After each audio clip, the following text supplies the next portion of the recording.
अब आपका यहाँ पर 8वें नंबर कॉलम में देखिए CLF से प्राप्त हुआ ऋण। इस बैठक में आपके ग्राम संगठन को CLF से ऋण राशि CIF की प्राप्त हुई है। तो यहाँ पर हमें CIF की राशि प्राप्त हुई है जो कि हुई है 3,30,000 रुपये। ये हमारे पास 3 समूह के लिए ऋण राशि प्राप्त हुई है।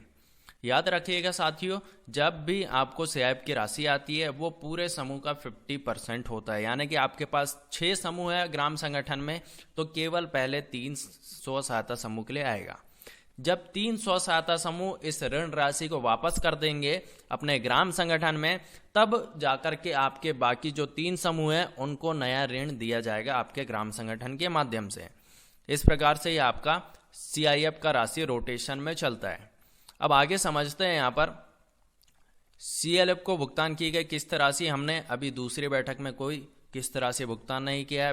बैंक लेन देन पर चर्चा, तो बैंक लेन देन पर चर्चा आपको यहाँ पर करनी है। अगर से कोई पैसा आप निकाल रहे हैं या फिर जमा कर रहे हैं उसकी कंडीशन में। अन्य भुगतान आप करते हैं यहाँ पर तो उसको भी यहाँ पर आपको लिखना है।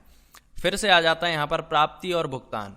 ये बहुत ही इंपॉर्टेंट है क्योंकि यहाँ पर अब एक नया चीज आ गया जो कि आपका CIF की राशि, उसे आप यहाँ पर कैसे लिखेंगे। तो प्राप्ति वाले कॉलम में आपको यहाँ पर प्रारंभिक राशि लिखना है। इसके पहले वाली बैठक में जो आपके अंतिम शेष राशि थी वही राशि आपकी इस बैठक में आ जाएगी प्रारंभिक राशि, यानी कि ओपनिंग बैलेंस। आपको याद होगा कि हमारी पिछली बैठक की अंतिम शेष राशि 500 रुपये थी, जो कि इस बैठक में हमारे पास हो गई है प्रारंभिक राशि 500 रुपये। ऋण किस्त वापसी हमने किसी का नहीं किया है, ऋण ब्याज वापसी नहीं किया है, लेकिन हमारे पास 6 समूह द्वारा 50 रुपए के हिसाब से बचत राशि प्राप्त हुई है, जिसे हम यहाँ पर लिख देंगे 300 रुपये। प्रवेश शुल्क हमने पहली ही बैठक में ले लिया था, इसलिए इस बैठक में 0 आएगा। दंड प्राप्ति 0 है, बैंक से हमने कोई राशि नहीं निकाला। लेकिन 8वें नंबर कॉलम में देखिए CLF से आया हुआ ऋण की राशि, यानी कि CIF की राशि हमारे पास आई है इस बैठक में 3,30,000 रुपए। तो आपको यहाँ पर लिख देना है 3,30,000 रुपए और अन्य में 0 रहेगा। टोटल करते हैं पूरी प्राप्ति की, तो यहाँ पर कुल प्राप्ति होता है आपका 3,30,800 रुपए। अब हम भुगतान वाले कॉलम में देख लेते हैं कि हमने भुगतान क्या क्या किया है। तो हमने समूह को दिया गया नया ऋण राशि, अभी हमने किसी को नया ऋण राशि नहीं दिया इसलिए 0 आएगा। तीसरी बैठक में हम देखेंगे कि हमने समूह को ऋण राशि दी है।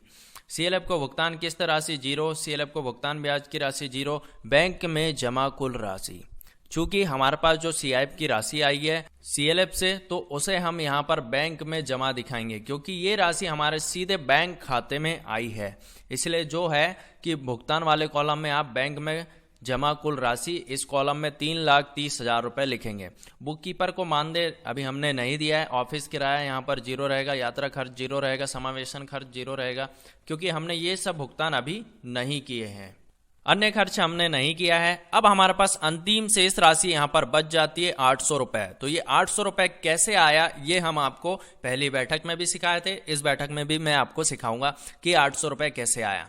पिछली बैठक में 500 रुपए बचा था, लेकिन इस बैठक में 800 रुपए बचा है। तो आप देख लीजिए यहाँ पर कि 1 नंबर से 10 नंबर तक हमने टोटल भुगतान कितना किया है यहाँ पर 3,30,000 रुपए।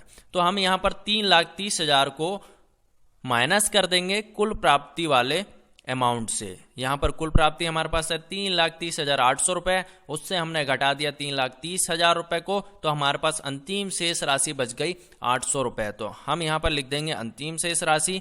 और टोटल भुगतान जब हम यहाँ पर लिखते हैं कुल भुगतान, तो हमने देखा यहाँ पर कुल भुगतान हमने किया है 3,30,800 रुपए का।